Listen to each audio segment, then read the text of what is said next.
रही थी। चैनल में उस दिन हलचल थी। अर्पिता ने एक बड़ी राजनीतिक साजिश का पर्दाफाश किया था, लेकिन अगले दिन सुबह एक झटका लगा। रिपोर्ट में कुछ तथ्य गलत साबित हुए। विपक्षी नेता ने उन पर मानहानि का मुकदमा कर दिया और चैनल की साख टकराई। चैनल हेड का चेहरा तमतमाया हुआ था। तुमने बिना पुष्टि के ये चला दिया। तुम्हारी रिपोर्टिंग से चैनल को करोड़ों का नुकसान हो सकता है। अर्पिता स्तब्ध थी। उन्होंने पूरा रिसर्च किया था, लेकिन उनके असिस्टेंट से एक गलती हो गई थी, पर दोष उन दो ही के सिर मड़ा गया। अगले कुछ ही दिनों में अर्पिता को अनिवार्य छुट्टी पर भेज दिया गया। उनके हाथों से उनका शो निकल गया और उनकी जगह एक नया चेहरा आ गया, तेज, ग्लैमरस और चैनल की टीआरपी बढ़ाने वाला। बोलती, लेकिन करने को कुछ नहीं होता। सोशल मीडिया पर आलोचना, विरोधी चैनलों पर मजाक उड़ता और पुराने साथियों की चुप्पी, यह सब उन्हें अंदर से तोड़ रहा था। मन की बेचैनी उन्हें अंदर ही अंदर जला रही थी। उन्होंने शराब की ओर रुख किया, पुराने दोस्तों से मिलना बंद कर दिया और खुद को कमरे में बंद कर लिया। इस पतन की स्थिति में एक दिन उनके कॉलेज की दोस्त संध्या का फोन आया। अर्पिता, तू कुछ दिन मेरे साथ उज्जैन चल, यहाँ तुझे सुकून मिलेगा। अर्पिता ने अनमने मन से हाँ कहा। उन्हें कुछ तो चाहिए था, भागने के लिए, भूलने के लिए या शायद मिलने के लिए। स्टेशन पर उतरते ही उन्होंने गहरे श्वास में उस हवा को महसूस किया जिसमें कहीं महाकाल का नाम गूंज रहा था। संध्या उन्हें सीधे महाकालेश्वर मंदिर ले गई। वहां भक्तों की भीड़, डमरू की गूंज और वह दिव्यता, अर्पिता को सब अव्यवस्थित सा लगा। वो वहां खड़ी खड़ी देखती रही। मन कह रहा था, तू यहाँ क्यों आई है? तू कौन सी श्रद्धालु है? लेकिन संध्या उन्हें जबरदस्ती गर्भगृह तक ले गई। महाकाल की काले पत्थर की प्रतिमा के दर्शन करते ही जाने क्यों अर्पिता की आंखों से आंसू बहने लगे। वर्षों से संजोए दुख, ग्लानि और थकावट जैसे बह निकली। महाकाल की पुकार। अर्पिता ने उज्जैन में कुछ दिन रहने का निश्चय किया। वो रोज महाकाल मंदिर जाती, शांति से घंटों बैठती। धीरे धीरे उसकी चेतना एक नई दिशा में जाने लगी। वहीं एक दिन उनकी मुलाकात हुई पंडित रमेश शास्त्री से। वह मंदिर में सेवक थे, लेकिन असल में एक आध्यात्मिक गुरु की तरह थे।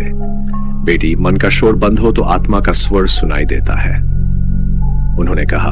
अर्पिता उनके पास घंटों बैठने लगी। शास्त्री जी ने उन्हें वेदांत, शिव तत्व और जीवन के चक्र के बारे में बताया।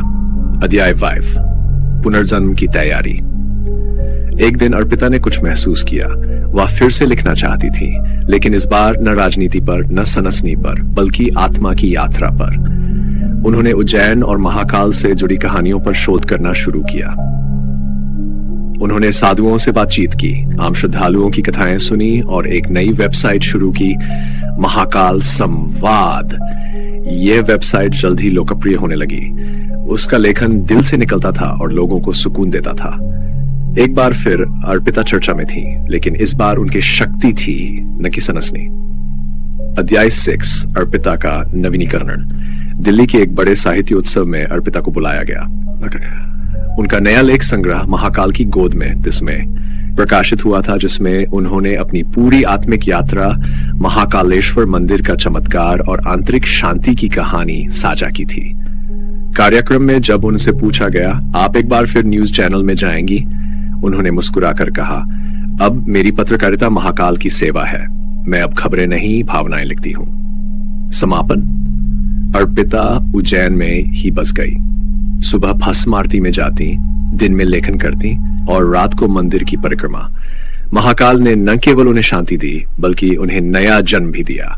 वो अब पत्रकार नहीं, एक साधिका थी, सत्य की, शिव की और आत्मा की। यदि आप चाहे, मैं अब तक अर्पिता उज्जैन की दिनचर्या में पूरी तरह रम चुकी थी। सुबह 6 बजे भस्म आरती के लिए उठना, मंदिर में ध्यान करना, साधुओं से संवाद करना और फिर अपने लेखन में लीन हो जाना। ये उनका नया जीवन बन चुका था। उनकी वेबसाइट महाकाल संवाद पर लोग न सिर्फ कहानियां पढ़ते थे, बल्कि अपने अनुभव भी साझा करते थे। अर्पिता उन्हें छांटकर नियमित प्रकाशित करती। धीरे धीरे देश भर से पत्रकार, लेख और युवा उनके पास आने लगे। एक दिन एक युवा पत्रकार रघुवीर उनसे मिलने आया। मैम, मैं एनडी न्यूज में काम करता हूं, लेकिन अब मुझे लगने लगा है कि हमारी पत्रकारिता लोगों को डर, घृणा और भ्रम में रखती है। क्या सच में यही रिपोर्टिंग है? अर्पिता ने मुस्कुराते हुए कहा, पत्रकारिता सिर्फ सत्ता से सवाल नहीं करती, आत्मा से भी सवाल करती है। जो बात हमारे भीतर है उसे टटोलना, जानना और फिर दुनिया से बांटना, यही असली पत्रकारिता है।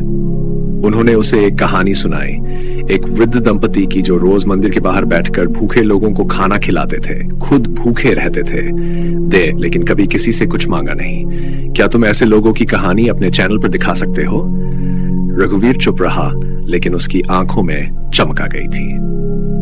भागौर, अतीत का सामना। एक दिन अर्पिता को एक मेल मिला उनके पुराने चैनल सती सत्यवीर न्यूज से। हमारे धर्म विशेषांक के लिए हम चाहते हैं कि आप एक विशेष डॉक्यूमेंट्री करें, महाकाल और उसका आधुनिक समाज पर प्रभाव। पहले तो अर्पिता हंस पड़ी।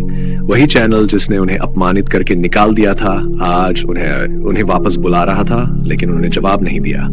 दूसरे दिन फिर फोन आया, मैम, इस डॉक्यूमेंट्री में आप पूरी तरह स्वतंत्र होंगी, आपको अपना नजरिया रखने का पूरा हक है।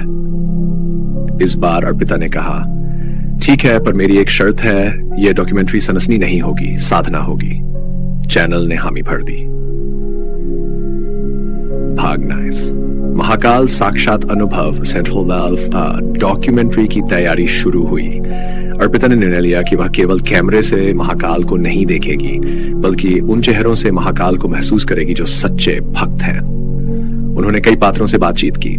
एक पूर्व नक्सली जिसने जेल में शिव पुराण पढ़कर हिंसा त्याग दी थी और अब उज्जैन में भिक्षा से जीवन चलाता था।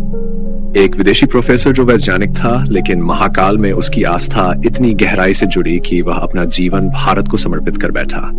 एक विधवा महिला जो रोज मंदिर में 7 दीपक जलाती थी और कहती थी, मेरे पति चले गए लेकिन महाकाल ने मुझे बांध रखा है। इन सभी कहानियों को अर्पिता ने संवेदनशीलता से कैमरे में कैद किया।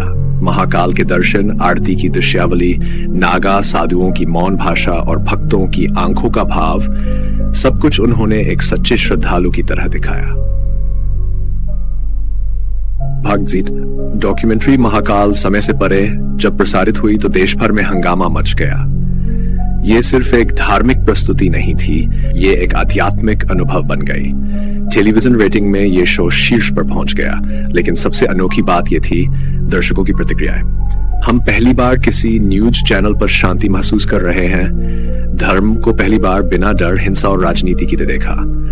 सभी चैनल इस शैली की पत्रकारिता की तारीफ कर रहे थे। अर्पिता को फिर से बुलाया जाने लगा, लेकिन इस बार वह बदली, न झुकी। उन्होंने हर मंच पर यही कहा, धर्म कोई सनसनी नहीं, आत्मा की सच्चाई है, और पत्रकारिता अगर सच्ची है तो वो जनता की आत्मा से जुड़ती है, न कि उनके डर से। भाग इन लहर अंतर्राष्ट्रीय पहचान। महाकाल डॉक्यूमेंट्री को नेटफ्लिक्स और डिस्कवरी इंडिया ने खरीदने की पेशकश की। इसे कई भाषाओं में अनुवाद किया गया। अर्पिता को ऑक्सफोर्ड, हार्वर्ड और जेएनयू जैसे विश्वविद्यालयों में बुलाया गया जर्नलिज्म विद सोल पर व्याख्यान देने के लिए। उन्होंने अपनी यात्रा को विस्तृत रूप से एक पुस्तक में लिखा, मैं और महाकाल, जो बेस्टसेलर बन गई। भागदौड़, जीवन का पूर्ण विराम। अब कई साल बीत चुके हैं। अर्पिता 68 वर्ष की हो चुकी है। उन्होंने उज्जैन के पास ही एक छोटा आश्रम बनाया है, महाकाल संवाद पीठ, जहां युवा पत्रकार आते हैं, सीखते हैं और उस पत्रकारिता की ओर लौटते हैं जो आत्मा से जुड़ी हो। हर सोमवार को अर्पिता अब भी महाकाल मंदिर में दीपदान करती है।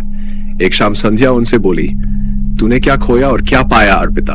अर्पिता मुस्कुराई, मैंने सब खो दिया था जो दुनिया के लिए जरूरी था, और सब